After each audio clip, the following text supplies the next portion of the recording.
make sure I am. Yeah. Okay. And I'm recording to the cloud for Melody for no other reason. So, if you'll unlimber those microphones for a second.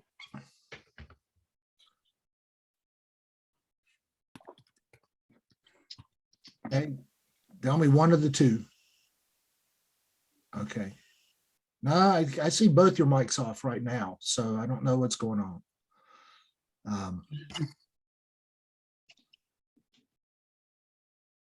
No, you can't win. There you go. And Holly, okay. Well, the Lord be with you. And Also with you. Lift up your hearts. We lift them them to to the the Lord. Lord. The Lord. Let us give thanks to the Lord our God.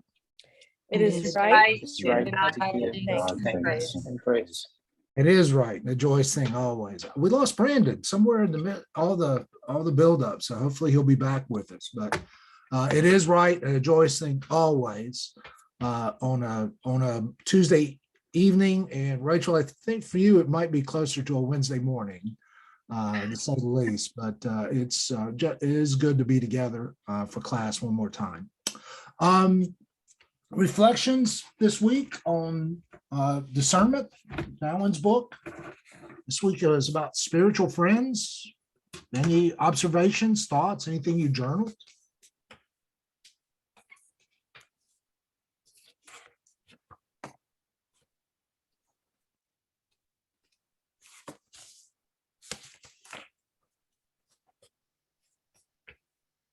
Do you have friends?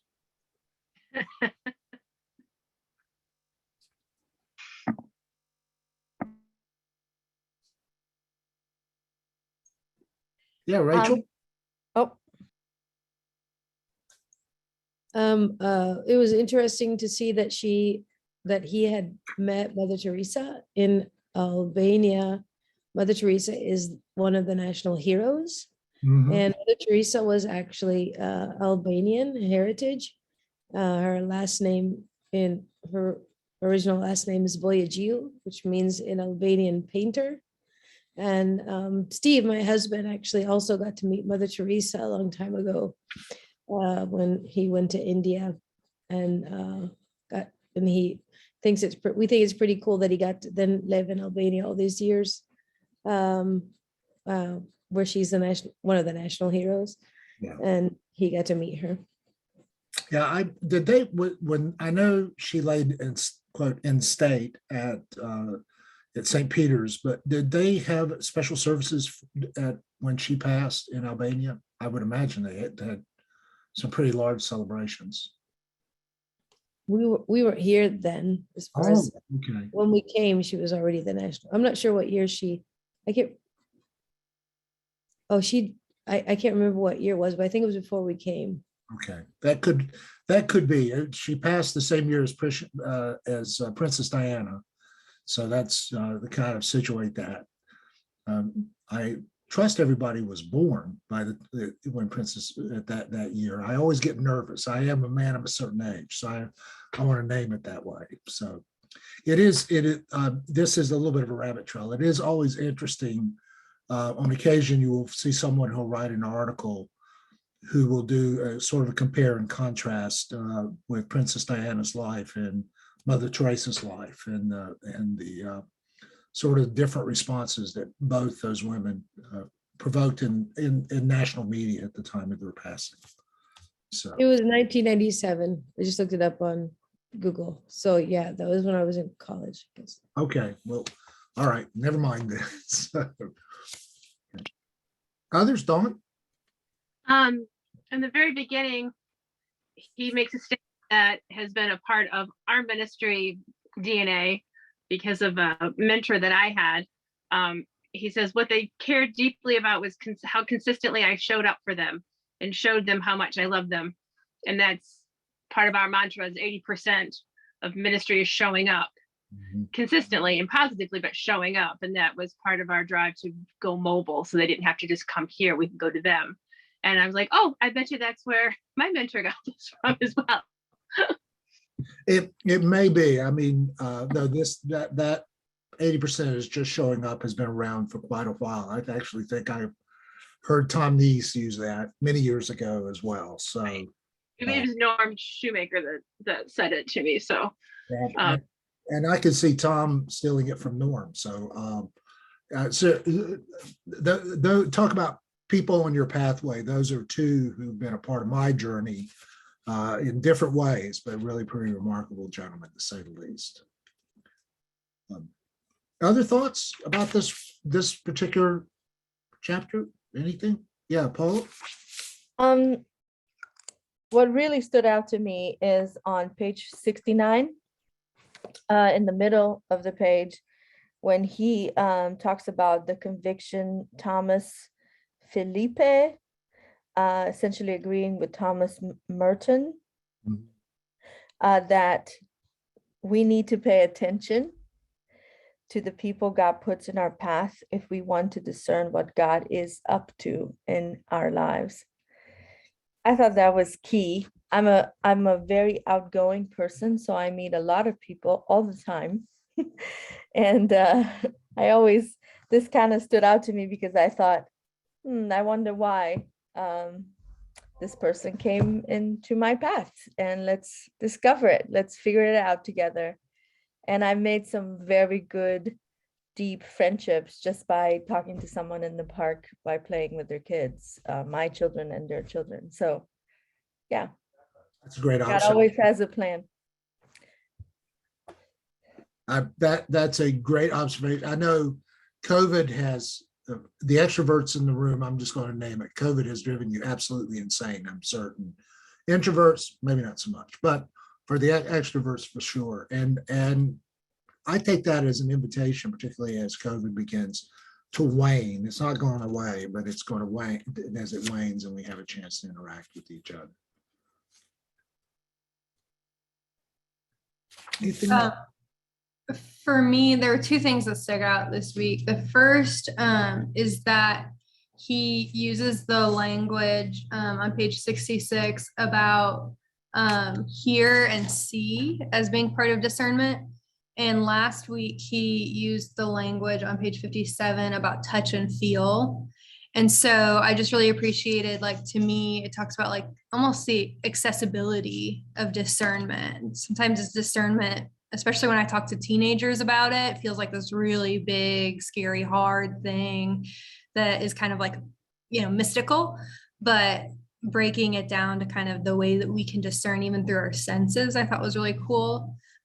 So processing that. And then the other thing that I appreciated, especially about this chapter, there was a lot of vulnerability and a lot of confession in the chapter, which kind of pulled back to, I think it was chapter 2, that was specifically about like naming our darkness and how that is a part of discernment. And I think, it frees you, confession and vulnerability frees you to access the spirit in a different way without having kind of your sin and your shame and your guilt and all that just sit on you.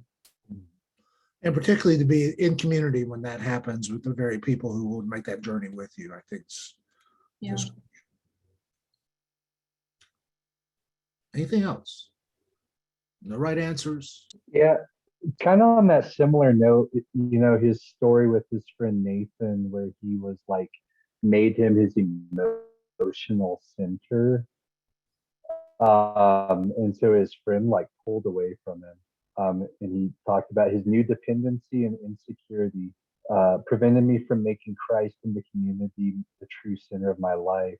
And so, we talked a lot about the value of having friends and what they bring to our life, but really, and I think I do this as a spouse too, like you expect your spouse to like just be able to hold everything for you.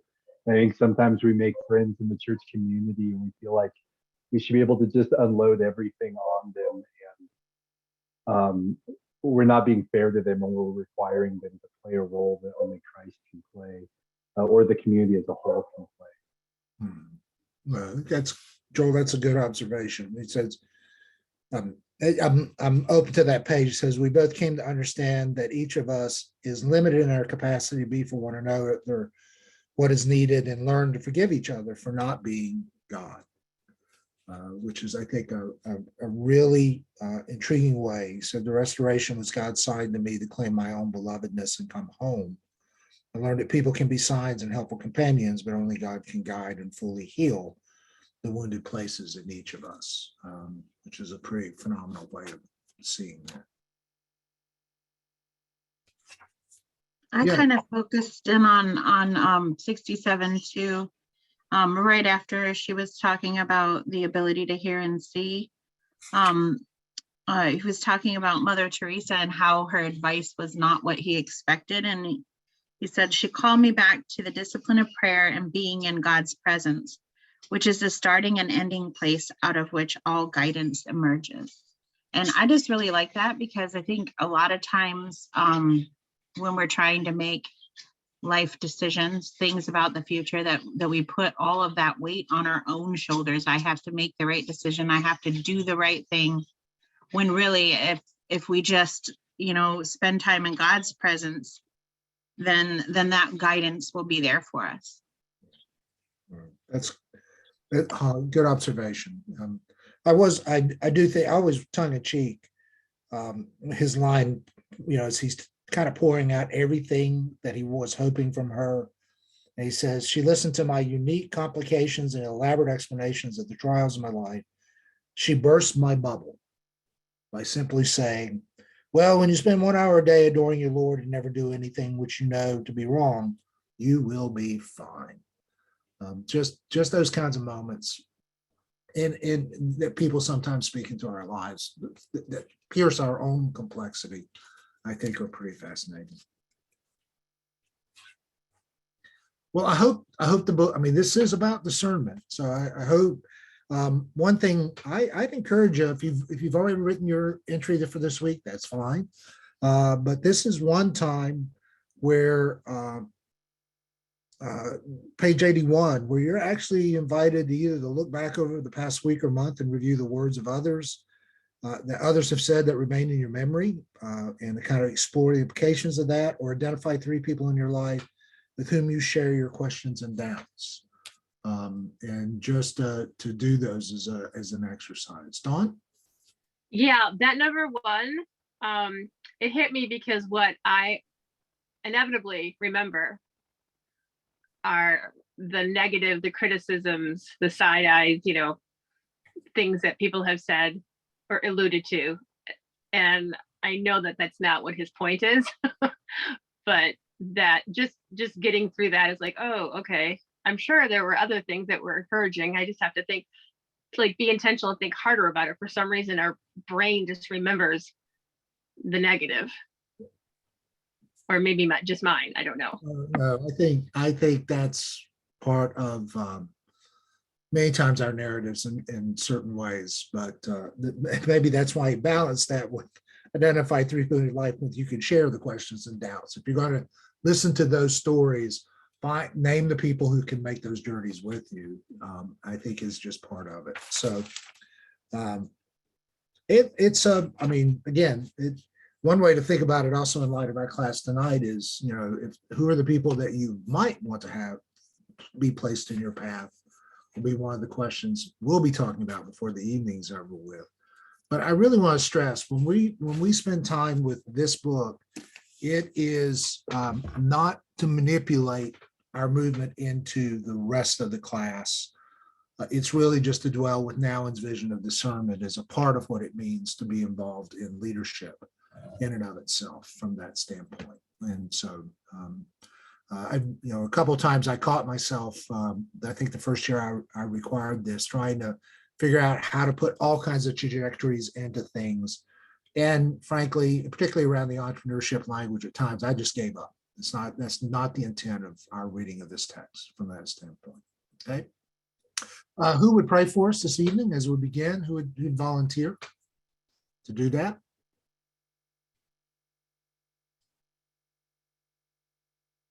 Okay, Paula, thank you. I appreciate that. Again, it's kind of like praying around the circle. Eventually, some of you are counting the weeks and counting the number of faces on the screen. So I get that. Okay. All right. Prayer requests, concerns. I will mention again my friends, Sylvia and Vlad, who are still in Ukraine and with what's going on there. And they still reside in Kyiv. I mean, and Sylvia's been posting on Facebook, but my sense is that the tension is really beginning to be expressed at this point in the journey. So we just need to keep them in our prayers. Any other prayer requests or needs?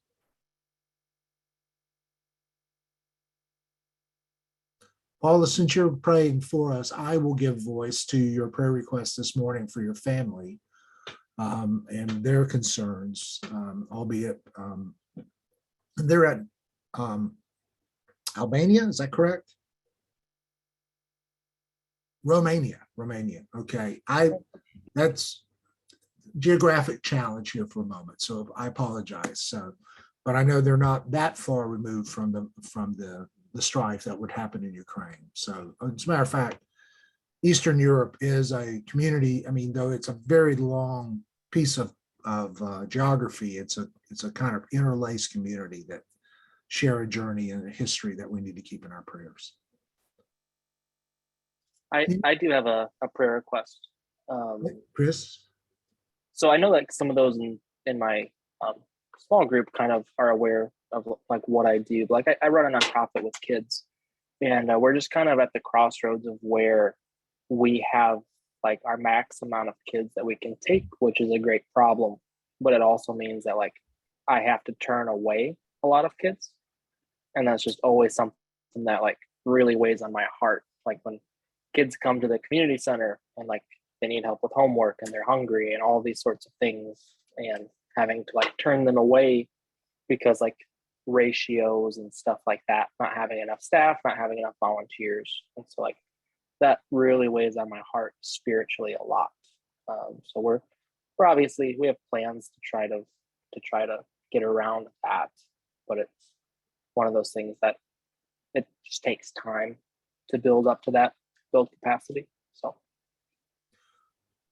Thank you, Chris. We will pray for that, both for the capacity and then for God's providence, even in those children's lives. They're not in that community, but we can continue to pray for all of them from that standpoint. Anything else? Brandon, how's Keith? Is it Keith, I believe? Yeah, he's okay. It's the process is almost coming to an end, which is in some ways relieving, but also more difficult for having some closure. But yeah, I hear that. And actually understand that journey. So I will continue to pray for Keith.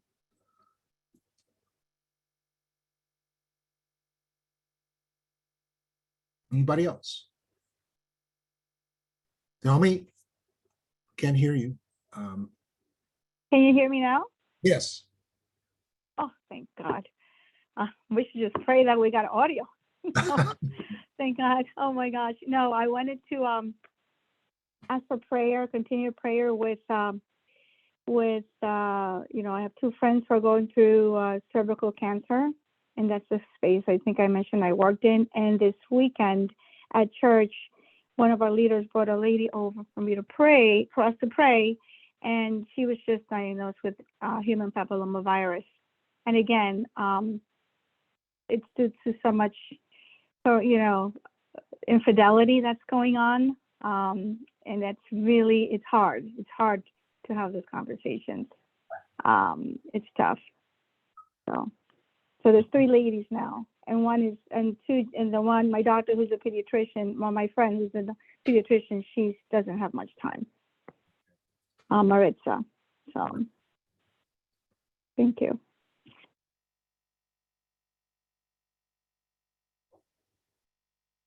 Yeah.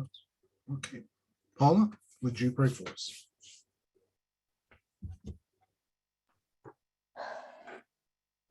Lord Jesus, we come before you today. First of all, we want to thank you for a busy day. Thank you for your presence. We want to be mindful of that, because without it, I don't think we will be able to do anything. Lord, tonight we bring to you our friends, our families, our countries, people that we care about and we think about. first of all, we want to give you praise that there's electricity and there's audio, like Delmy said. But Lord, we pray for healing, for patience, for guidance, for wisdom, for grace. I pray, Lord, that you will be with Sylvia and Vlad tonight, that they might not know what's going to happen tomorrow, and all of our friends from Ukraine. I pray, Jesus, that you keep them safe and protect them. And we, Lord, we pray for world's peace. We pray for your peace. We also pray for Marissa tonight and the rest of Delmi's friends. Lord, I know in my congregation, there are people that are going to die soon as well in the hospice, and may you surround them with your peace, Lord, and comfort, and may your will be done in your timing, not ours. And Lord, as we continue to think of many children that need guidance, they need support, they need food, they need clothes, we thank you for the work that Chris does at his community center. And as we can hear from his voice and his heart, that is very hard to say no to some kids because there's no room. Lord, we ask in your precious name that you will provide new volunteers, new money, new room, that you will bless this place, that no child will be refused to given help to them and their families. I pray you hear Chris's heart and his prayers and answer, Lord. We pray for Keith, and through this end of divorce, we ask that you give him closure, help Brandon to be a support for him. And Lord, as we continue to learn something new about you, about your grace, about your discernment, about leadership, help us, Jesus, to listen to our minds, help us to focus tonight. And when we leave this class, we will know exactly what you want us to do. Lord, I thank you for my classmates, and thank you for this platform that we can study together, we can talk, we can share prayer requests, but most of all, Lord, to have you the center of our discussions. We love you, Lord. In your name we pray. Amen. Amen. Thank you, Paula. Thank you very much. Well, to kind of keep us going, just a note, tonight we're going to spend a little time, we'll be putting it back into your groups, so it'll take me a couple minutes to set up the groups. But was kind of curious, one of the primary focuses this evening was that on the brand name. I know a lot of what Fast Track does, particularly in this round, it focuses on marketing strategy and channels, but really stresses the need for a good brand name, the way it communicates both value and differentiates what your service is from others, your competitors. And one way to think about branding, mainly because that term a lot of times can seem somewhat offensive, particularly in service-oriented areas, is basically how do you tell your story in the good, the bad, and the ugly moments? One thing that a good brand name becomes is really how you communicate both the value and the virtue, and even variation as your service grows. Does that make sense to everyone? I mean, this is just part of what the assignment was this evening. I'm just kind of curious with different people, what and you're thinking about your branding or coming up with a brand name.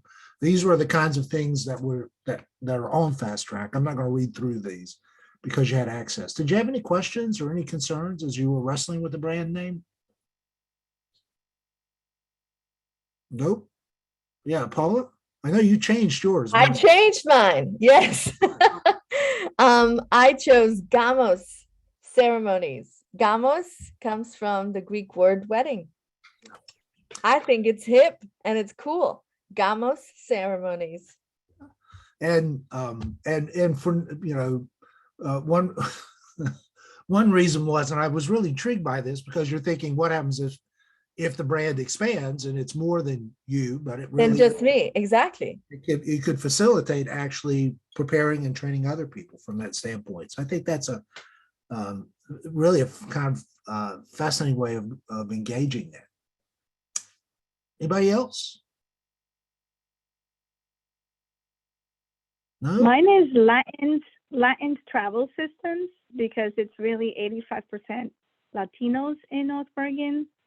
And I mean, I can see it. I mean, there's even, don't laugh, okay, but there's even an express system called Aguacate that goes to Venezuela. I am not kidding you. And it's doing so well. It's got franchises everywhere. That means aguacate means avocado. I don't understand, but it's so catchy. I'm like, well, then Latin should not be an issue. Yeah, and they have like now 5 right on the main road, and because there's a lot of Venezuelans coming. So I don't know why they call that avocado, but working. It's, well, the main thing, obviously, in their culture, it has stuck. So there's a piece of that to kind of keep in mind. Anybody else? I did a search on words about hunger, and this is a Latin-based word, rasaci, which means to satiate or to satisfy. The hardest part is pronouncing it. And so I was working with someone on logos and things. I said, we really need to come up with a way that we can like phonetically put it out there so that it's being pronounced and maybe make it fun. So, breaking it down, when I look at it, I'm like, I like the word sass, but keeping the true meaning into it as well within the pitch and the logo about let us satisfy your hunger for food as well as for community. But I had to talk to somebody, interviewed somebody today about some stuff, and I'm like, all right, I'm going to botch the pitch because I'm not really sure if I'm pronouncing this right, even though like you can go on Google and you can go onto different things, but I always put the wrong emphasis on the wrong syllable. So we're working through that. Hopefully the logo would be able to help remedy that. It's nothing worse than, you can't pronounce it. No one else is going to be able to pronounce it either. But that, I mean, I hope you hear what I'm about to say, but that may give you guys pause to say, how does this get communicated? So I'll tell this story myself. So I've been an editor for 22 years of an online journal for Wesleyan higher education called Didache, and Didache : faithful teaching. That was the way it was done. If you know how many times somebody has botched that first term, I mean, yes, but those of us who've had some exposure to Koine Greek, you probably get it, but I got Didache, Didash, all kinds of really terrible mispronunciations at times. And so I've kind of learned that if I don't pronounce it first, somebody else is going to have the permission to mispronounce it. And I've just kind of given myself that space before it's all said and done. Okay. I also one time had a lady come up to me, and we had a professor working at a school I was a part of, and she said, "What in the world is Breesy?" And I was like, "What?" She said, "Well, this person was at this Breesy church," and I went, "Brazil." It's Brazil, and she said, "Is that close to Brazier?" And I was not quite. Definitely a different place, but learning how words get communicated does make a difference, to say the least. Okay. I don't even think that word is even used anymore these days. I could definitely tell you how far back it was that question came up. Well, let me, before I get myself in more trouble, let me just point out one thing I will say. Part of this is was part of Fast Track's earlier presentation. So I just want to mention this, and then I'm going to put you in groups. That marketing can take various forms. One of the things I think is that we tend to automatically think, particularly these days, social media, electronic versions of marketing, but don't overlook the ability to go unplugged in the way in which you communicate, particularly in local communities. So you can create what I call low energy ads, things that you can attach to community calendar events. You can do some really kind of intriguing things. I've watched people take business cards and actually then put some kind of discount or coupon on the back of a business card. And Paul, I'm actually thinking so that if somebody is wondering about you can say your first session is free. So if you want in your wedding planning, and it just becomes a simple way of getting people. I've even watched people put different coupon codes on the back of their cards, and then they track the codes to know whether it's coming through different kinds of communities or different constituencies. So if they are interacting with, say, healthcare providers, they use one kind of a code. If they're working with general public, a different kind of code. If they're working through third-party references, a different kind of code. And then they actually use this as a very passive way of figuring out where people are hearing about their ministry or their venture and engaging from that standpoint. So these are just simple things. Postcards, I think most of us are kind of numb when it comes to junk mail, but postcards sometimes are low impact from that standpoint. Flyers. For a lot of our things, we'll be doing the kinds of ventures that with ministry in mind. There may be places and nonprofit association newsletters or churches and school newsletters. And at times you might barter and trade with the media source.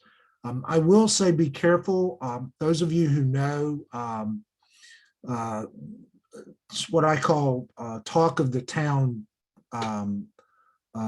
media television series, and usually it's a local network, a local TV station that has like a 1 hour, what's happening in Kansas City or those kinds of things. And they will bring in experts to talk about something that's new. Maybe somebody who, I'm thinking about Paula, might be invited to come in to talk about different things that are going on in wedding planning, right? And so they're invited on to the show.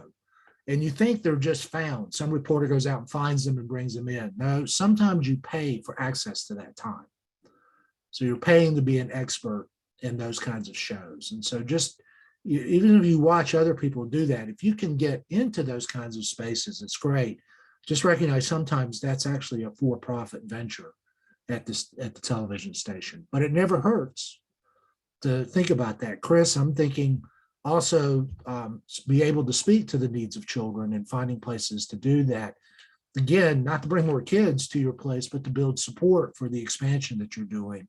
Those kinds of ways in which you can enter into a community where you're not paying marketing dollars, but you're actually communicating what's important about your venture in the midst of providing a resource is the things to do.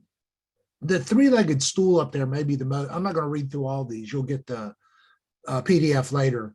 But thinking about advertising, publicity, and promotion as sort of three different pieces of a marketing mix, so that, yeah, there's sometimes advertising something you will pay for, even on Facebook.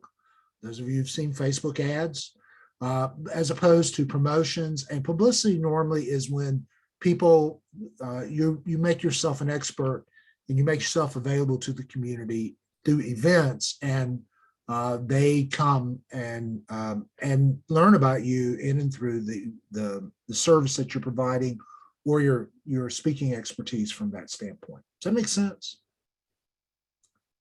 Okay. Last thing, and then get you there, is I won't spend a whole lot of time on this other than to encourage you to spend time thinking about the various, and I like the language of channels, the various ways in which you communicate the value of your venture. A lot of people think marketing is so you can make money. Wrong idea. Marketing is trying to find the ways in which you get the very value that your venture has to offer into the right spaces to the people who need to hear about that, who can benefit from it. Does that make sense? And it is crucial from that standpoint, including the social media side. That's one reason why I included the social media booklet earlier this week that you have access to, just to kind of common sense now on how to use social media wisely has become a major consideration as well. Okay. All right. Any questions? No. Well, you're probably done hearing me talk. So it's time for you guys to have a chance to spend some time with each other. So let me put you in groups, and it'll take me a minute to do that.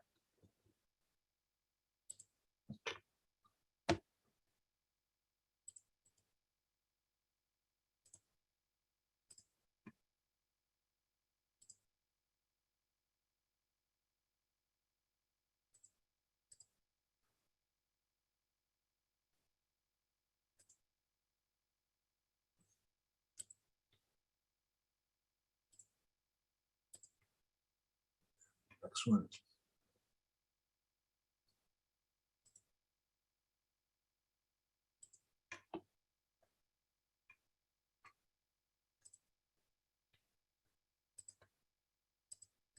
Okay, here you go. It's 6:43. So let's spend about 30 minutes and in small group together, and then plan on being back here no later. That we'll get started again at 7:30 on the nose, and we're going to kind of make. Matter of fact, why don't we do it this way? Instead of 7:30, let's make it 7:25. I do have one other presentation to make tonight, and so I want to make sure I create space for that, and then get you back into conversation around your Odyssey plans. All right. Okay. Yeah, I'll come think of it. We're gonna start again at 7:20. And I'll just backdate that so you have a little less time to talk about marketing. You'll be able to come back to that later in a later class. Here we go.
And I know Delmi's here, even though Delmi's double tagged in the class, and we're just waiting for Joel, but go ahead and get started. Let me share my screen again and make sure you can see that.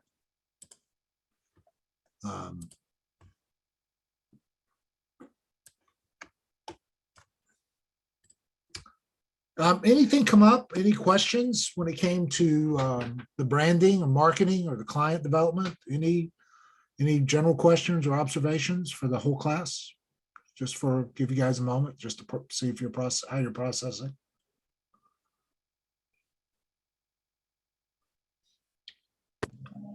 I think for the three of us, because we all have some connection to nonprofit, the desire to have the perfect message is different. It seems to be a little more difficult because you've got the end user of whatever the product or service it is, and then you have those who are going to fund that. And there's some reality to the fact that there are different, not different messages, but different features and different benefits. It could even be the same feature but different benefits. And how do you stay flexible enough to be able to, I have, even for like social media, I have Facebook for my mom, that's what they use, but for my investors, it's Instagram. I mean, it's just that little bit of thing that, so my messages on Instagram are different than my messages on Facebook. Very much It's so. going to different people. And yeah, it takes some intentionality and some college interns to do the Instagram thing. But it also means that you've done, and this is important, that you've done the market research early to think about who needs to hear which message from that standpoint, and how those are heard by those different constituencies is just as crucial in social ministries as they are in for-profit ventures from that standpoint. I would kind of add, definitely agree with that, Dawn, and add a little bit too. And in my experience, if somebody hears your name and has to ask a question, that might be one too many questions and they should have to ask. Because I know for me, at least in the nonprofit sector, if they're Googling places to give money to or to volunteer through, wanting to work with kids and volunteer, donate money, Boys and Girls Club or youth community mentoring is going to come up before my nonprofit does. And that kind of really sucks, especially with year-end giving and that sort of thing. I think that's pretty universal too. I don't know if you have anything to add to that, Dr. Blevins. No, again, this is where positioning becomes really crucial in how you think of what you're doing. Now, most social ministries build their own networks of relationships. That is true, but I'm mindful. An organization I'm a member of the board of directors, Youth Front. When they changed from Kansas City Youth for Christ to Youth Front, just that change, we have had at least. Then there was another organization that came into Kansas City using the Youth for Christ nomenclature. 20 years after, we had to figure out how to navigate those relationships because of how people branding, the name brand that was already there that we had to recognize from that standpoint. So if you, a lot of times in ecclesial settings, we often come up with names sort of spontaneously that we think will be great without doing the kind of research to actually ask whether that name has not been adopted before or even how it would be received. So hope here, churches are really bad at coming up with names they like to say, but they never stop and go, but how will that name be heard? And that's a different posture altogether that a lot of for-profit ventures definitely have to consider right up front. And so it's just one thing to think about. I'm going to build on that in a minute, but it's just part of what we need to consider. Okay. I want to point out something. We're going to keep moving. I did want to point out a couple of things. We're wrapping up commit next week. And one of the things you're going to start sensing inside the Kaufman fast track material is a bit of redundancy in how certain things you do earlier do affect the way you think later. So my line before, if you did market research, then marketing works a whole lot easier. If you didn't do that section in Kaufman and think carefully about the market research, then you probably are having to rethink that in some ways as you're even thinking about the very channels you'll market to. Does that make sense? This is that famous phrase I said earlier, Greek or Hebrew. This is more like a language set from that standpoint, that as you're learning components early in the program, the way of thinking, they actually come back and rebuild. And so we'll be talking about not just branding. In some ways, branding is an extension of the pitch, but also the kinds of questions that are coming up next week about the customer, about sales, about legal questions. All of those will factor in. As a matter of fact, just as a little bit of coaching, I won't spend much time. So if you are, everybody can see my screen, right? And Moodle, right? So we are actually now down to this week. We did week 6, commit, reaching the market. Next week, you have 2 options. You have either commit option 1, distribution, financial management, or you have commit option 2, sales, cost, and legal. And you don't have to do both for the sake of class participation. You can only need to do one of the 2. What I would encourage you to do is take a look at if you don't know for sure, you can begin by just looking at the prompts for the discussion and the headings underneath, like identifying, projecting, sales, looking back, looking ahead, startup costs, cost of goods, operating expenses, intellectual property, complying with laws, contracts. In other words, you get a prompt right in the discussion question, or you can go right over to Kaufman Fast Track, and it's all here. It's always on the left-hand side what each one of those elements includes. So good example is the financial management, for instance, component. And predicting, measurizing, and predicting, again, sort of finances and questions. Usually the way Kaufman is designed, is it prioritizes material at the top and then builds out from there.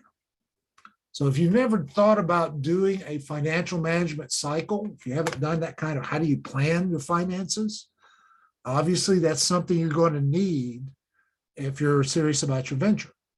But if you are already, and I'm thinking about Dawn and others who are working in there, maybe you've got questions around, cost projections and copyright laws and contracts and those kinds of things. That might be more important in what you're going to do. Does that make sense to everybody? Now, I'm going to go back to but in some ways you get both options for next week. There's option 1 and option 2 that you can choose from, and you're not having to do both of them. But if you're going to do a business plan, you may want to come back and revisit some of this material. Deanna and I were talking, and we were talking about copyright and intellectual property rights, those kinds of things, which are, when we've been talking about brand, which many times are big issues and actually sometimes come back to haunt you if you don't think through branding and getting copyright for what you're doing. I've just mentioned Youthfront twice. The due diligence, first time due diligence was done, but the trademarking was late, and because it was late, another ministry in North Carolina who actually had the trademarking already in place, we lost the trademark and had to totally rethink a comprehensive ministry that we were doing in light of that. The second time, I just mentioned Kansas Youth for Christ. At one point, the organization was named one thing and still has in several of their legal documents, but because we had moved our name and we had trademarked the new name, when the other organization came into town, we had some pretty heavy duty negotiation to do. So sometimes thinking through those intellectual property rights are just as important as coming up with a financial management plan. Does that make sense to everyone? And in a sense, and let me just go back to my PowerPoint slide. all that's being asked in this section of commit, remember, ideate is, do you have an idea? Position, where does your idea fit within the context? Commit is, do you know enough when it comes to your product or service, that people will both want and they'll sustain it, is what commit. Are you ready now to commit to this venture, if you will, and know it has sustainability and it has a place, it has a value, if you will, that people will identify and that you literally can manage and support. And one way to think this metaphor of the spiral staircase is really important, because almost at every one of these stages, we're moving deep up, higher and higher into fast track. And at the platform levels, you can kind of see each one of these positions: ideate, platforms, ideate, position, commit. But you're just moving higher and deeper and moving out and adding to what's going on. So that one way to think about where we began is you came up with a business concept pretty quickly, first week. Do you have an idea that will make a difference? Then last week, we actually talked about the business model canvas. Can you determine that your idea is sustainable? In other words, you can account for the various components inside the canvas, knowing that there's relationships within all of those. The plan, which is the comprehensive strategy at the end, is can you identify what it takes to secure backing and support? So yeah, you might know that this is sustainable at your heart, but is that enough information for someone actually to fund your efforts? And normally a good solid business plan is needed if you're going to ask for a loan from a bank officer or ask for an endorsement, maybe from an organization to commit funds to you, or seek a sponsoring agency that would come alongside you. Don't be surprised if somebody says, what is your business plan? Because that is sort of the standard, if you will, of how you present the comprehensiveness that you know that this venture has an opportunity to move forward. Does that make sense to everybody? Any questions or concerns? That would mean, and I think Joel was the only one that jumped the shark. He went over the business model canvas and did all the other things. So you chose, Joel, I think you did option 2. And now he's going, well, boy, thanks for that, right? Yeah, I'm wondering how optional this optional is next week, because I misunderstood optional last week. Well, sometimes once you get into it, you're like, no, I don't need that right now. And I really am more interested in these things. If your goal is to create the business plan, and I'll talk more about that at the end of class tonight, then you have to work through all of these. But for class participation, to get a sense of what's being asked in entrepreneurship thinking, that's why I created the options from that standpoint. Trust me, I've been in these classes where in 10 weeks, people with high school educations navigate all these questions. So it's, I know it's awkward for us because it's such radically different language than what we're used to in a seminary and in a theology school. But this is everyday marketplace language that a lot of people understand and resonate with from that standpoint. I just recognize how different it is from where we are in our journey. Does that make sense? Okay. So if we do so I also did option 2 last time around. Right. Then if I skip, yeah. Good news is you might, it's something you'll probably need to go back and look at. So stay with me. And frankly, this is, and I'm getting ahead of myself, but that's why we work on this the first half of the semester, so that you get ample time to revisit some of those pieces in the second half of the semester. Does that make sense? Yes. So if I do option, will we have to do both options regardless? If you're going to work for a business plan, yes, before it's over with. And one of the things that will help, let me again use my famous changing the screens. I always remind people there is no mystery here at one level, because let me see if I can pull it up. Under fast track, one more time, under the workspace overview, this piece, the business plan's there. So you'll know, and the canvas is there, but you'll know then the relationships between the two. I wouldn't encourage the business model canvas, but let me put it this way. It will be represented in a different way in the business plan. So Chris, one thing you might want to do is compare those two and see what the overlap is. Does that make sense? So everything's there. I mean, it's not like, I mean, you guys have had graduate classes with professors at seminary where you're playing this game. Can you guess what I'm thinking, right? So what does the professor really want if in the research paper? Obviously, well, maybe you've never had to worry about that, right? But here it's pretty obvious. As a matter of fact, before the end of tonight, it will all be obvious what that major project can be. So just stay with me from that standpoint. Okay. So the business model, you here on the screen, the business model canvas and the business plan. If we're doing a business plan to turn in as the final project, we would have both of those filled in? Well, you would probably want to work on the business model canvas as it will help you then finalize the business plan.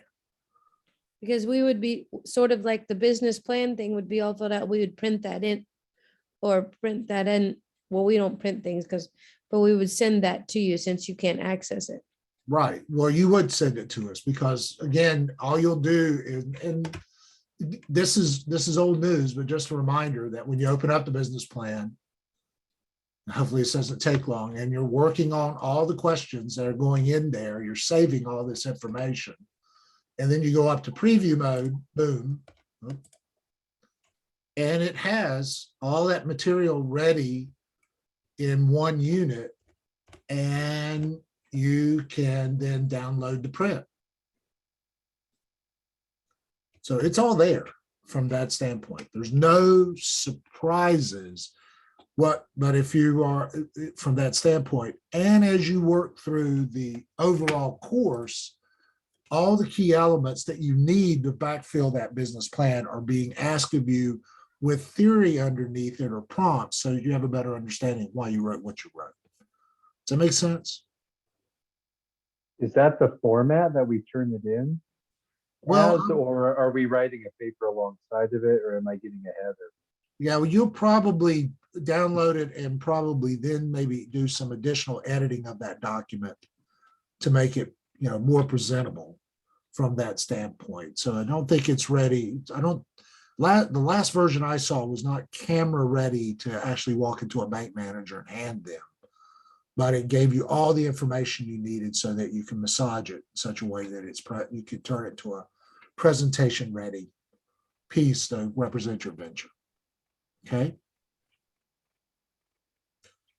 So that's just a reminder. So I'm going to watch the clock. I wanted to talk about one other thing quickly before we get into design thinking. And this is still connected to marketing. So bear with me. I did a presentation this past year for the Global Entrepreneurship Week in Kansas City. Kansas City is a heavy community. It's heavily invested in entrepreneurship, both entrepreneurship education, but just a lot of ventures go on in Kansas City, including a lot of social entrepreneurship. And they've actually announced a new social enterprise zone, trying to take the best of nonprofit, social venture, social ministries, and sustainable, self-sustaining ventures, and bringing both of those together in such a way that basically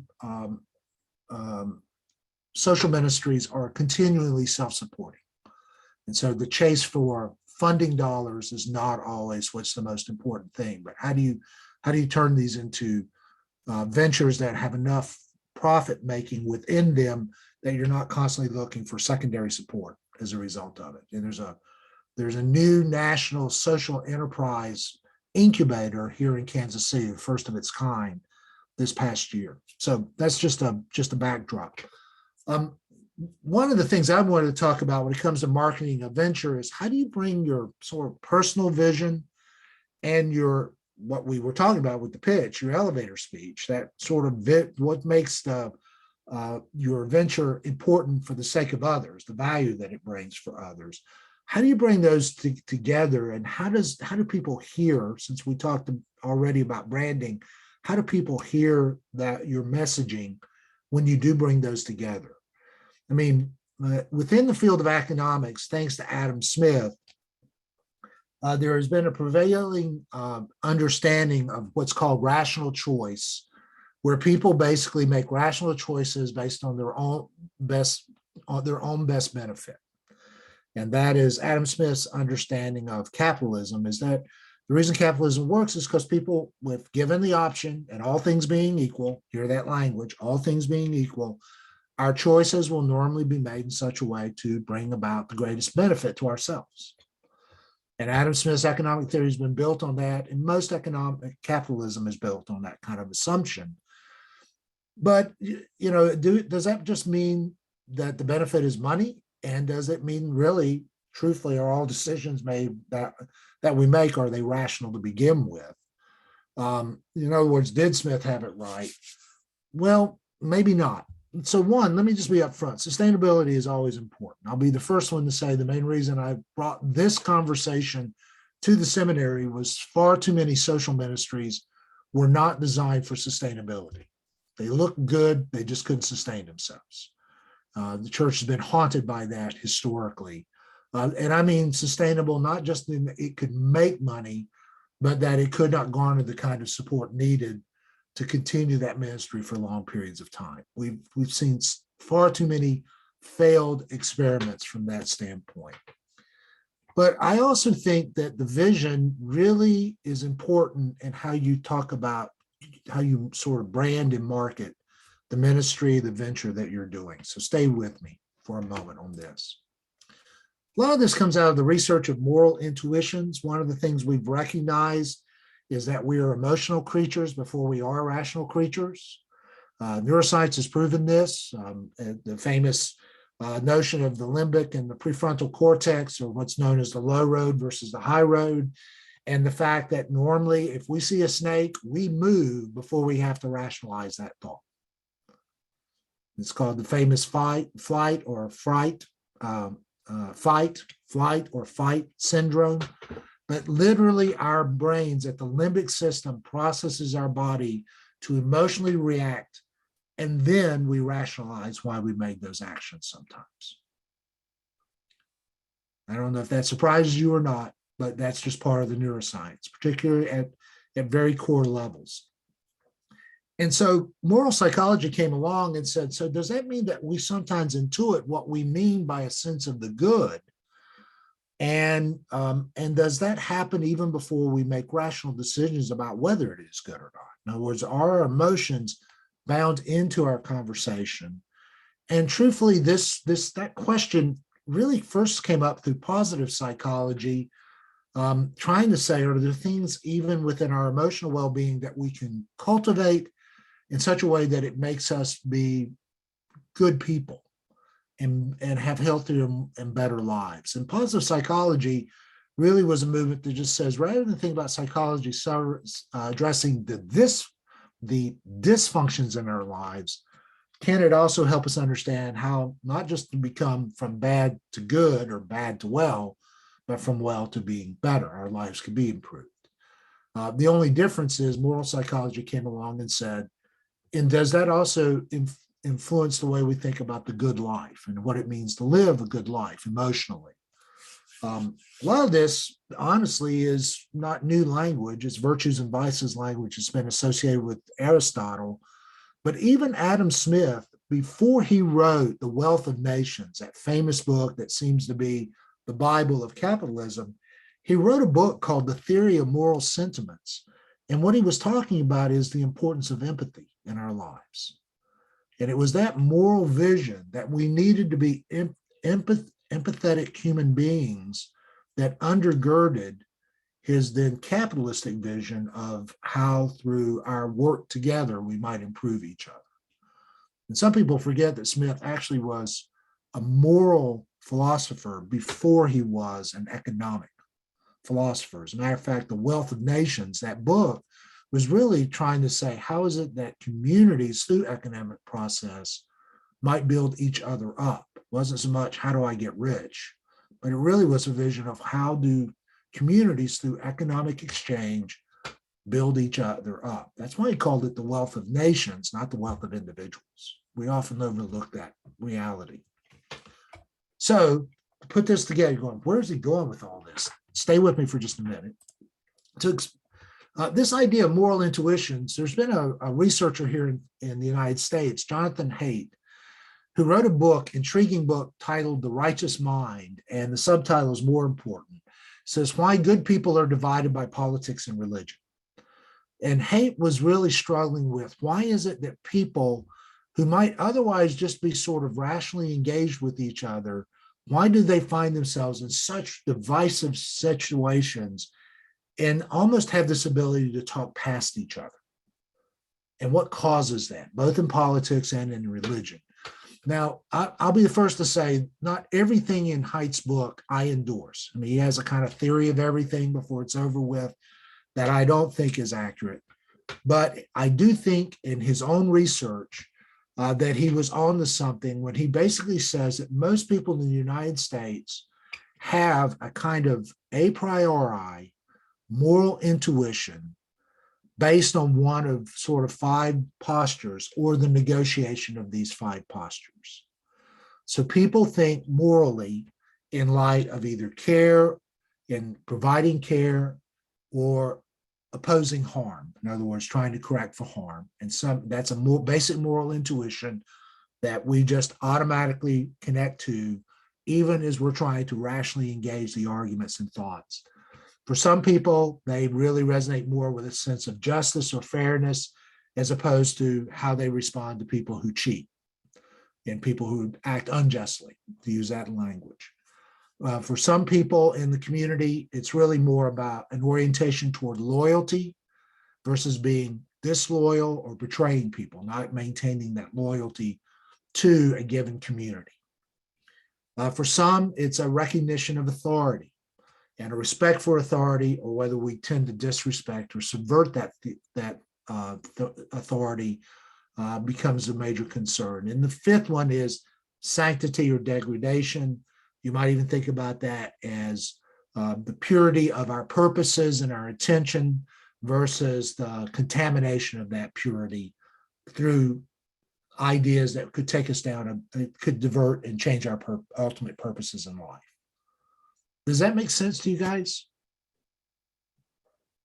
For those of you in the US, and so Rachel, I don't know if this one would play out quite the same way, but a good example of this recently and historical was the language of Black Lives Matter versus Back the Blue, if you remember that kind of a conversation, and why people got highly energized around either of those 2 slogans, brands, if you will.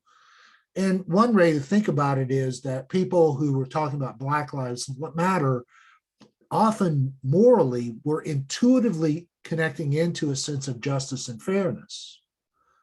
And for people who were saying Back the Blue, they were intuitively often connecting into a sense of authority versus disrespect. And it's small wonder those 2 groups of people sometimes talked right past each other in the way in which they engaged each other. Some of you are in churches who know that all too well in the way that was experienced. Haidt says that in a way we react based on our moral intuitions because ultimately how those intuitions have been shaped into virtues is really something that's important in people's lives. Whether you see that your commitment to care is a virtue that you want to hang on to, or your commitment to justice, or your commitment to loyalty, or authority, or sanctity is a consummate virtue that's the most important way in which you understand life to work and the good to operate. This can have really profound impacts, particularly on social ministries. So I'm thinking of people like Chris and Don and Joel, but it can also be any venture that you're thinking about where you're seeking support in some kind of social investment.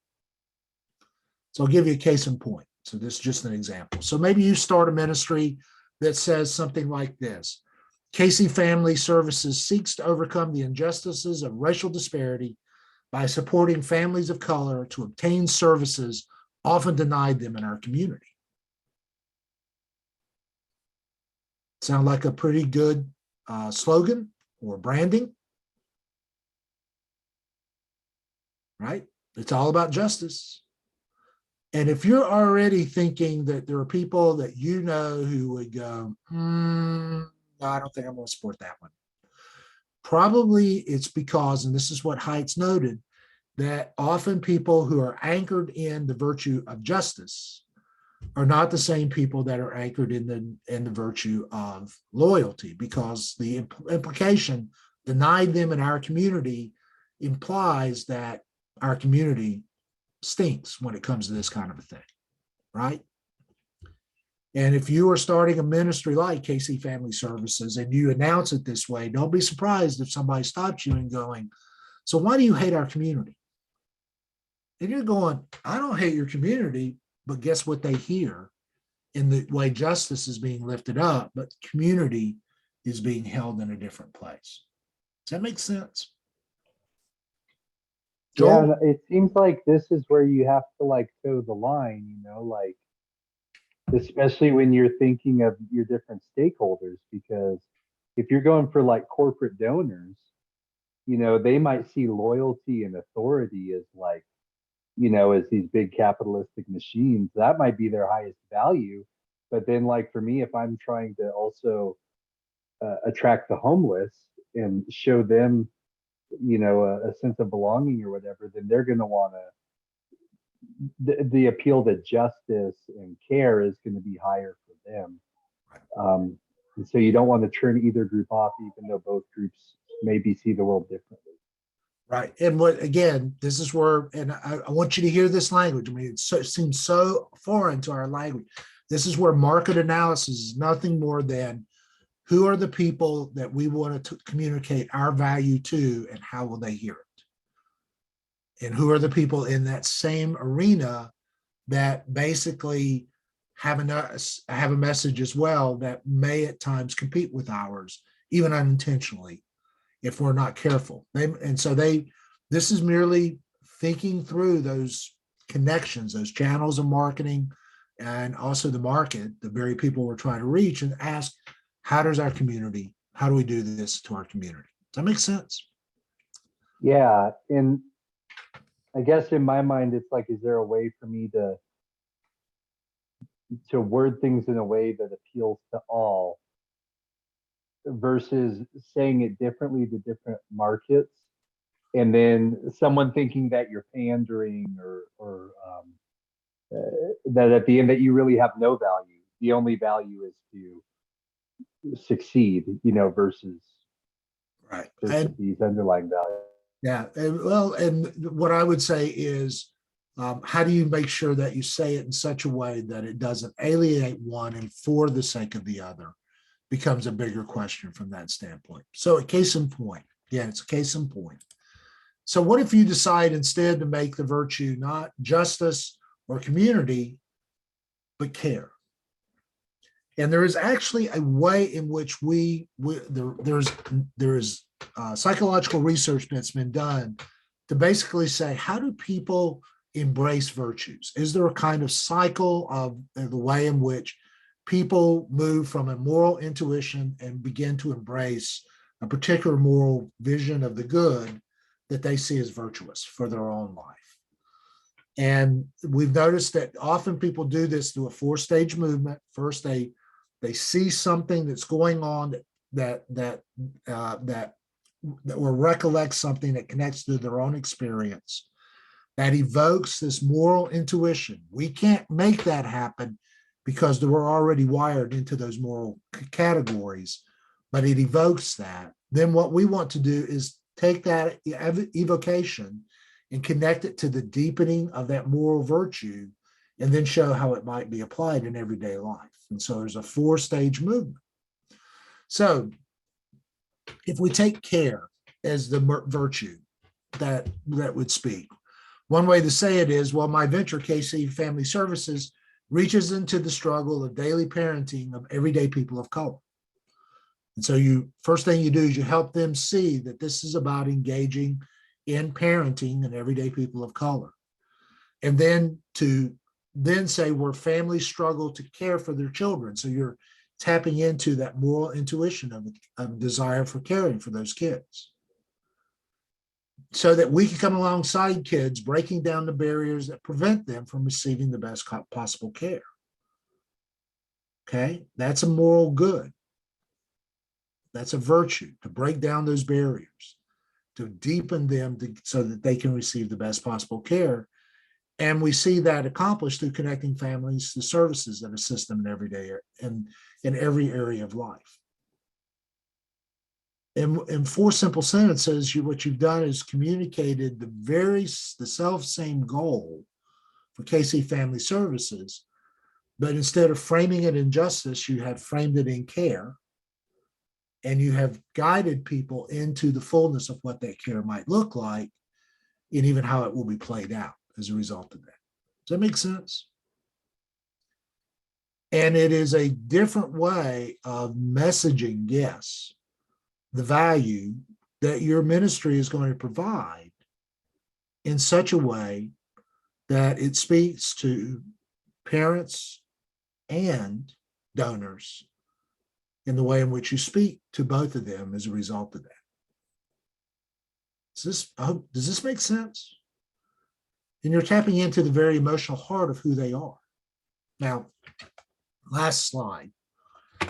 One thing I would think is you're thinking about your venture, and if it is a consulting firm, or if it is a social ministry, Little Lambs or others, or if it's a new career path. I mean, even from Latin Travel Services. I mean, from that standpoint, think about the fact that people will hear your messaging through their moral intuitions. This is how they're wired. This is nothing evil, nothing bad. This is just how people are wired, that they tend to think about care and justice and loyalty and authority and sanctity. And then just ask, does your venture intersect with one or more of those intuitions, the way you're talking about it? And where is the heart of your venture in the way in which you're trying to communicate it? Simplest way to say that is, how do you talk about whatever your venture is doing, both at a relational level as well as at an ideological level? Does that make sense? Now, Joel, to your comment, you don't do this for manipulation, but it helps you to anticipate the kind of responses, and sometimes it helps you check your own motivations as a result of it. So this is just a simple exercise, if you will, because people do react based on the moral intuitions that shape them. And one of the things I want you to think about is, particularly those of you who are engaging in social ventures, and I'm thinking Chris and others, is how is it that you are not only manipulating the heart, but how are you cultivating, curating, and actually helping people see the moral good in such a way that they see the virtue of what you're trying to provide. And they speak, and they themselves are being changed by the way in which they choose then to engage what you're doing. Okay. I will make one other, just this is a USA thing. I passed over it really quickly, so I'll just mention it. Some people have asked whether another moral intuition is liberty versus oppression, mainly because of libertarian thought in the United States. So is there this other thing about liberty versus oppression? Now, understand what I mean by that is not liberty for the other, but liberty for myself. Liberty, a libertarian view, is basically every person has a right to choose for themselves. That's at the core of libertarianism. Maybe not. What's really interesting is that Haidt was curious about this one, and he found that people that were strong in a libertarian posture, where they have a right to make their own decisions, that they often could be either liberal or conservative. He found them on both ends of the political spectrum, but regardless, when they did other forms of testing for moral capacity, and there's 3 or 4 tests on how do people think well morally, how good are they at moral judgment making, they all tended to fail those. So it's a conundrum that he lists in one of his research, that libertarians just tend to be pretty bad when it comes to moral decision making, period. So whether this could ever be called a moral intuition is just open for question, even in his own mind and thinking. So that's just a throwaway comment. That's something for us to consider. Okay. All right. I'm going to we're going to move to Odyssey planning next and prototyping. I'm going to give you guys a 5-minute break. It's 8:01. Come on back. Take a stretch break. Grab caffeine. I'm going to do a little talking. Maybe I should have told you that beforehand. But grab some caffeine and come back. We'll see you at 8:07. All right. Take care.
We're getting close.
Dr. Blevins, I did mine, but I didn't post it to Moodle. Where were you wanting us to post it to Moodle? Just under the design discussion board. So you'll see the design forum. You'll see where other people have done it. If it's too, what I had said is, because sometimes you take a camera shot of it, and it's the megapixel, it's just too big. So you know, Yeah. it's have to edit it down. But yeah, right under the discussion forum where you discuss the book, that's where you would post it. Okay, so just like reply to my original post with the. Yeah, or yeah, and that's fine. So I didn't create a special place for it, just. Okay. Place. Morgan, did you get Hard time. What'd you say?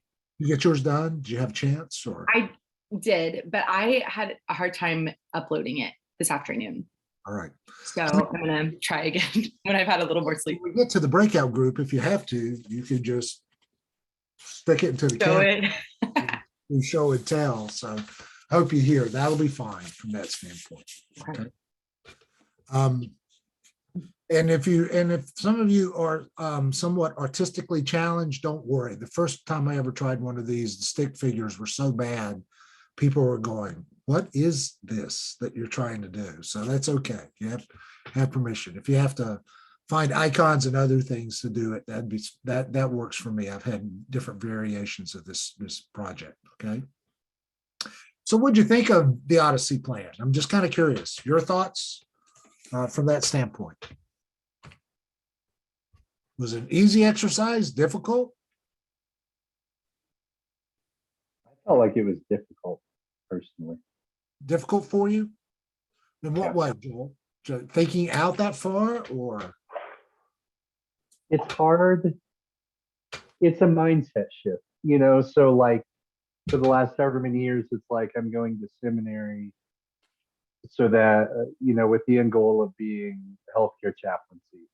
And so it's hard to like sit down and look at that and not have in year 5 be a hospice chaplain, versus like, this idea that there could be many futures out there. And yeah, so I had to work and rework it a few times to not already have the end goal in mind, Okay. or the one solution in mind. Well, and I hope you hear, that's why they give you permission to think about, if I just maintain the main thing, that's why I can and stay with that one from that standpoint. Other reasons, good, bad, why it was difficult or easy to do? I would agree. I think taking this as basically a last semester class is hard to, it feels like I'm going backwards. And I'm like, wait, I've been like doing all this work to like get to where I want to be. And it's a very concrete step where a lot of this feels kind of almost like ethereal. The other part is I'm not like super creative. So tracking their creative process and then interpreting it into the way I do my creative process, I was so lost. Okay. So that maxim, it's not about collecting data, it's about trying stuff. Probably. Yeah, this art box thing. Okay. Yeah. Find all words. I mean, there's nothing artistic about it. It's not cute like this. Like I couldn't. That's okay. That's okay. Like I said, the stick figures work for me from that standpoint, or nothing at all, as long as you can kind of capture the big ideas in a way that work. Okay. Anybody else? Morgan? Being a first semester student, it was actually really helpful because all the business plans have felt very concrete to me. And I'm like, I have a really hard time thinking this detailed about this like very general idea that I have. And then even the specifics of 5 years, like I look back at my life and there was kind of a transition between 3 to 5 years. So I wish in my early 20s that I had thought about like 3 different plans instead of focusing in on like one goal, because there was such a transitional process. But I hope you guys read Chris's, and he actually posted it, that he wished he had done this before moving to seminary. From that standpoint, and the thinking through and exploring all the potential and possibilities. So, and I've had that one said in previous classes as well. So from that standpoint, why 3 plans? I mean, why do all 3? I mean, not just what you're doing, but if you couldn't do what you're doing right now anymore, period, or if you had all the money in the world, and I'll use the language social capital, why? And it was no object. Why ask you to do 3 plans? What do you remember? This is, can you guess why I'm thinking? Because they actually said it in the book. Can't hear you, Delmy.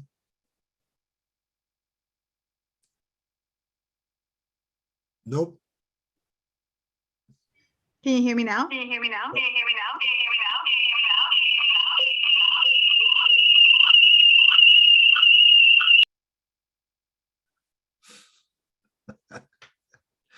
Okay.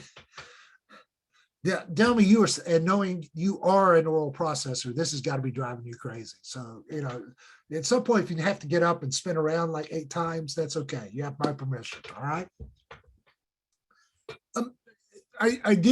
One thing I want you to hear, I will go ahead and say, if you missed it in the reading, is that they know people who come up with more than one plan and they have parallel plans, you actually are more creative than if you take one plan and you try to think about variations of that one plan. So they talk about the educational psychologists at Stanford, where they did differential studies. And when you have 2 or 3 plans going, you actually are more creative about options and iterations than if you look just at one variation.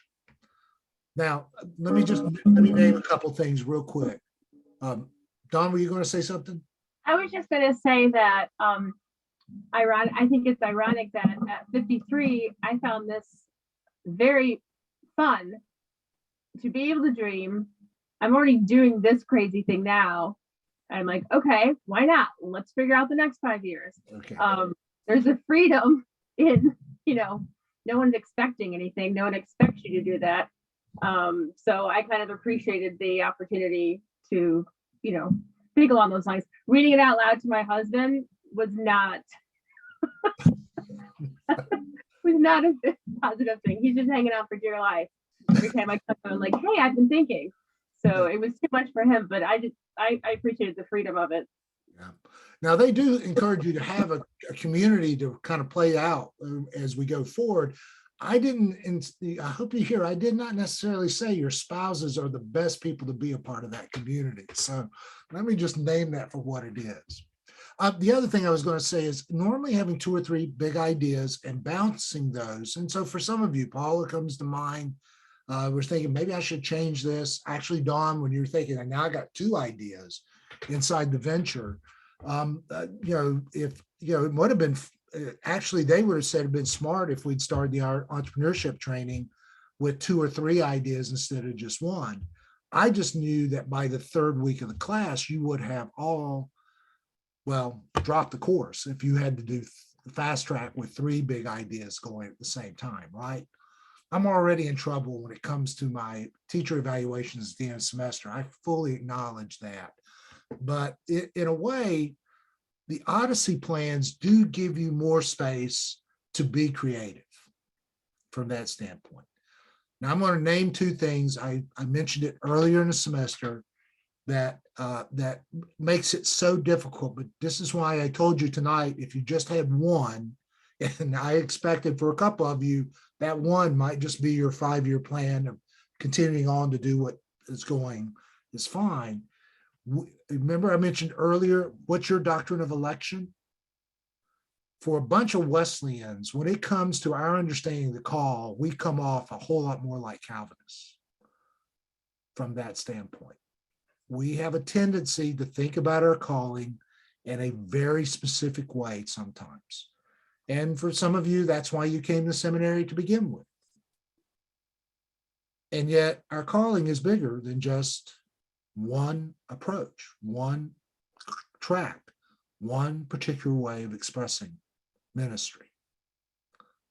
I hope that sinks in as you go forward. I'm not trying to deny where God might be leading you now. I get that.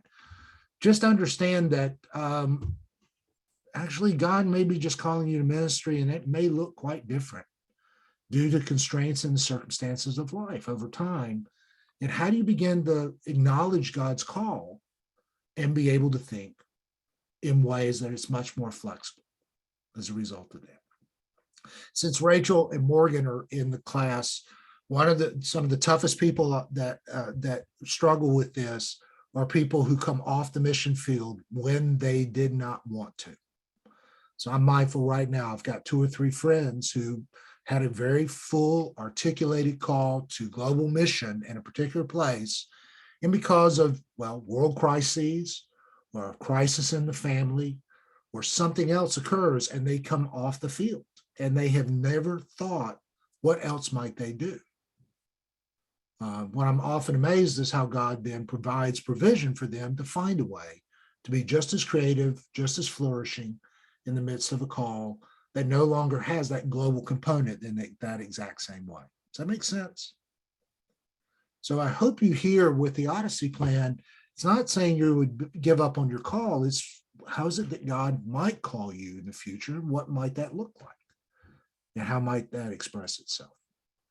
The other thing I will say very quickly, I'm watching the clock, is that one of the things that for those of you who are finishing, Deanna, you're one of those. This is one reason why I constantly encourage in the advising this class come up in the first year of your education, because the MATL by design is quite fluid to allow you space to envision what that future might look like. And if you have this course the second semester at the seminary, or for some like Morgan, by coming in the spring, the first semester of the seminary, it helps you think about the fullness of what's going on. And some of you already know that Dr. Davis is going to be asking you the exact same question as a part of senior seminar. So what is the next 5 years? And this is really designed to be a playful way of thinking about that in this course that can be more deliberative in the way in which Dr. Davis wants in the senior seminar. Oh, by the way, that's also a reminder that you can't turn in your Odyssey plan for senior seminar unless you at least let him know what you're doing in advance. Okay, don't get me in trouble and get yourself in trouble otherwise. Okay, all right. I really, if you only got one done well, maybe you did all three, but you only got one done well, that's okay for tonight. So what I'd like to do, they actually have an exercise where you get 8 minutes each, and they only have teams of 3, so it's designed to work in 24 minutes. Since our teams include teams of 4, though we're a little bit smaller tonight, what I want you to do is just talk to each other about and listen to this is their instructions. Take only 4 minutes to kind of talk about one of your Odyssey plans. And if you've got it where you can point to it, or you can make it available just to show it to people, just pick one of them and then talk about it, talk about what you're thinking, and everybody just listen and think about affirmations and places where you could just say, can you tell me more from that standpoint? Does that make sense? All right. Well, I'm going to put everybody back in breakout groups, and hang on a second. And if somebody just hasn't done it, you have permission tonight. We're going to come back to this again. You have permission tonight just to say pass, right? I'll just name it again. We're so used to in grad courses reading, discussing, and then big projects up down the road. So this whole idea of actually showing up with homework in hand, unless you've been taking a language class or you're doing an exegetical course, is just something we're not used to doing in the same way. Does that make sense? So you have a right to pass. All right, here you go. It's 8:22. I'm going to bring you guys back in. About 8:45. So you don't have a lot of time. Just spend 2 or 3 minutes per kind of walking through the plan. Okay. All right.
Come on.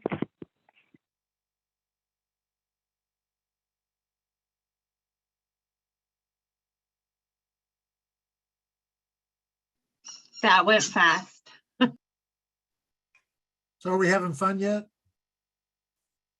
There was a lot of flow, so Okay. We will, if you see this, the reason I left this slide up, it's, basically, we'll do this again. So if some of you are going, I need to work on stick figures, or I need to have more than one idea by next week, that's fine. So we'll come back. We'll continue to do this. My question is, how do you feel when we debrief? How do you feel about these variations? How did the gauges help you? Just so you can be thinking about that. What do you get out of this exercise? Not only just in developing your plans, but also discussing them with each other. So I hope you hear, we'll be right back to this exercise again next week. So in the meantime, if you need to take a short course in drawing so that you can do a better plan from that standpoint, or get some emojis out that you can kind of stick in certain places, you've got time. And yes, just update your Odyssey plan and put it on alongside your reflections on design thinking next week. Does that make sense? We're going to stay with this for a couple of weeks at least, and I'll explain why.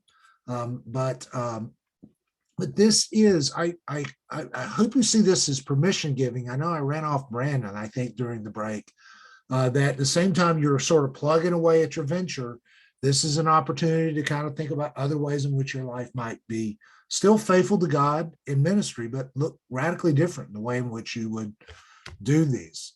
You'd be surprised at certain things that other students have finally decided as a result of this exercise, if you will, in the class. Okay. Just a reminder, as a matter of fact, and we'll just pray for Dawn and her husband, and that this doesn't result in, some other considerations before it's over. Paula, if you want to switch to marriage counseling as well as wedding planning, maybe we can connect you with Dawn and her husband before it's all said and done. Okay. A couple of things, just remind us, the Odyssey plan is not the prototype. It's the pre-prototype. Now you get to prototype. If you remember how the chapters are written, it said prototyping, the life design, is all about asking good questions, outing our hidden biases and assumptions, iterating rapidly and creating momentum for a path we'd like to try out. Prototype should be designed to ask a question, to get at some data about something that you're interested in. Good prototypes isolate one aspect of a problem and design an experience that allows you to try out some version of a potentially interesting future. Prototypes help you visualize alternatives in a very experiential way that allows you to imagine your future as if you're already living. That's right on page 112, okay? As a matter of fact, the Odyssey plan is a version of the wicked problem. In a way, what you're saying is, what's a wicked good, and wicked here is not wicked bad, what's a wicked good problem that I can work on to envision what my life might look like in the next 5 years? And the prototyping is then when you begin to engage in the interviews and the experiences that you have yet to do. Okay? So what you'll be asked to do over the next few weeks is ask yourself, what kinds of conversations do you need to have, or what kinds of experiences would you want to cultivate and curate to make sure that you actually can live out the life designs? Everybody with me? So I dropped in on Deanna. She said, I'm having conversations with Stu about the possibility. So who needs to sign off on those kinds of ideas? And who do you need to talk to find out? Who do you need to talk to do that? And who's out there that's actually taught as an adjunct? And what's that experience look like from that standpoint? And could there be a different way of actually doing some teaching and getting teaching experience with adults that doesn't even require you having to teach at the undergraduate level? My first educational experience was actually in an adult degree completion program run by the Claremont High School system that wanted to do enrichment classes alongside their degree completion. And the first experience I had teaching was teaching how to do videography. Some of you wonder why I ever continued after that, right? But it was just a way for me to get that kind of experience. So thinking about each of your Odyssey plans, what kind of conversations would be helpful? What kind of experiences? Do you have to do all those between now and the end of the semester? No, but could you map those out? Could you think about the possibilities of what those experiences would look like, where those conversations would occur? And for Dawn, that would include scheduling counseling for her husband before it's over with, okay? But map them, start thinking about it. You have permission, you have space to use your life and begin to build the platform. Does that make sense to everybody? Okay, last slide for the night. I'm watching the clock. I got 10 minutes. So you are here in the class right now. What's expected of you? Well, by the end of next week, we're halfway through the semester, right? We take a break. At that point, one way to think about it is both the rails have been laid. Yeah, you've got more work to do in the entrepreneurship side. We've still got, after commit, we still have refining your idea and thinking about the launch. But I hope you hear, by commit, the big blocks are there. Now, what do you need to refine and how do you position yourself to launch? By the end of next week, all 3 Odyssey plans ought to at least be on paper. You know, that famous thing that you do in all those other grad classes where you keep waiting, when's the professor going to tell us what's required for the end of the semester research paper, right? Everybody's been there. Guess what? Your future's out in front of you at that point.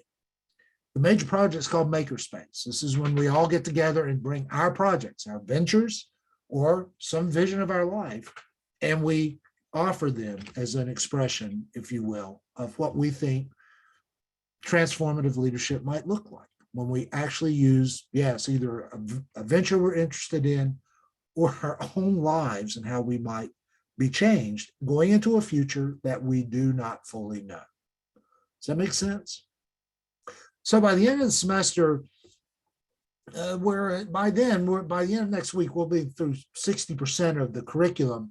The minor project would be continue to work inside the curriculum, but with the goal of completing the business model canvas, having that canvas wrapped up with as a product of class participation with an underlying narrative. So yes, the canvas is the piece that you would finish with. And trust me, there'll be things that come up in commit and other places that just deepen those 8 boxes in such a way that you have a better sense of the whole and you can narrate the canvas, not just give me a handout with a bunch of words in it, but you actually give me a narrative that explains all 8 of those boxes. Does that make sense? Got half a semester to get there from the standpoint of class participation. Major project, yep, it's the business plan. But now you know. And every element inside the fast track curriculum should be taking you down the road to finish that narrative. And the only thing I'm going to ask beyond the business plan itself is just an underlying narrative that explains why you think this business plan has a shot or not, and why that's important from that standpoint. Okay? Canvas at the top, plan for makerspace. That's where we'll be headed the second half of the semester. Nothing necessarily new. There'll be new content, but nothing necessarily new in the expectation. It's all out there in front of you to pursue. Now, what about design thinking?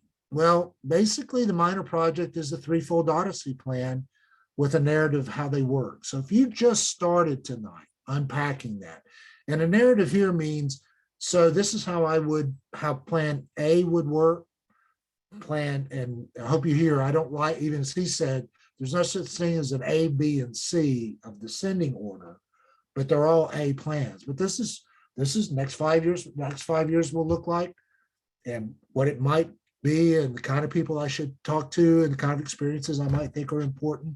Plan, the next plan is, if I can't do that, if I just know my future is not going to be the same, so this is what I would do. This might be an option, alternative. And the third plan is, again, no worry about money, no worry about social capital. I am free to envision what the future might look like if I didn't have to worry about those two things. And this is the way in which it worked. You started tonight. You just keep working and building it out as a part of class participation. But the major project, here's the final piece, is that you take one of those plans and you actually do the prototyping and you actually go through the decision making to the point that you actually think, I can make this happen. So you don't just say, who might I talk to? You start calling people, send people an email. Can we have a conversation? You don't say, what experiences might I do? You might schedule a 2-hour break one afternoon to shadow someone, or look, or go ahead and investigate what it takes to enroll. If you had to take additional coursework, what would it look like to actually enroll? What that cost would be. You actually play it all the way out, not halfway, but you drill all the way down inside the Odyssey plan so that you could, at the end of the semester, say, I could do that. Or not, but at least you know. Does that make sense? Everybody does the three, but for some of you, not everybody, for some of you, you will pick one of the above and you will push out and make sure you know what those 5 years would truly look like. And you'll narrate that. Yeah, you'll turn in a paper at the end. Does that make sense? Okay. So we're really, basically at this point, we're kind of wrapping up a period of defining and exploring the projects, kind of getting our head around it by halfway through the semester. And then from now on, it's really more about really getting our heads around it and refining it and making it into a really, truly design experiment with our own life in mind, or a robust venture that we actually think we might be able to carry to somebody. And in doing so, we've learned at depth at least one of the two skill sets of what's going on. Okay. Can you change? Yes. I mean, one of the things that came up, and Paula decided not to, but if you really want to stay with the venture idea, I mean, the entrepreneurship approach, maybe you're feeling a little queasy about the venture. Could you change it to another venture? Yes, you can. You have permission. We're only halfway in the semester. You've got a whole second half of the semester if you wanted to change. Would that mean you'd have to do everything else all over again? Well, part of it you would. You wouldn't have to rethink your personal values, I would imagine. Would you have to go, I got to come up with a new, business, basically a new gist, and I've got to think about the pitch again? Yeah, but you've done that once. You've learned how to do that. You would just have to do it again with a different venture in mind. Does that make sense? So sure, you could control all the late and go all the way back and start from scratch.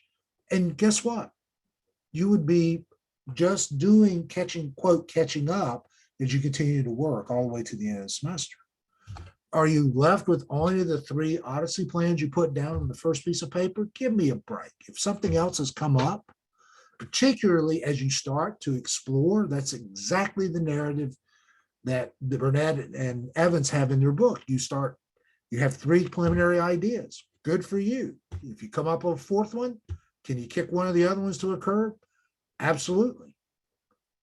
You have time to do that and still pursue it to the end of the semester.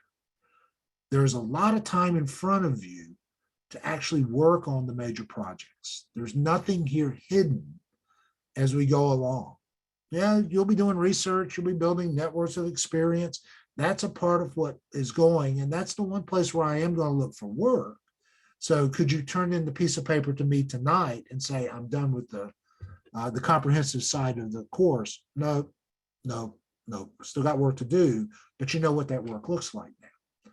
Could you turn into me the business model canvas that you've done up to this point and say, well, is that good enough for class participation? No, you have time to add in as a part that's going on, but there's no surprises on the back end. This is what we'll be doing and kind of learning these 2 skill sets. Does that make sense? Will we do other things? Yeah, now that the rails are down, we go back to those cross ties. And so during the break, yeah, you do have a little assignment. You got a comparative book review. 2 books, not exactly what I would call super big text, but 2 books that you'll be reading and thinking about and sort of comparing, contrasting to them. And then we're going to be visiting these books second half of the semester.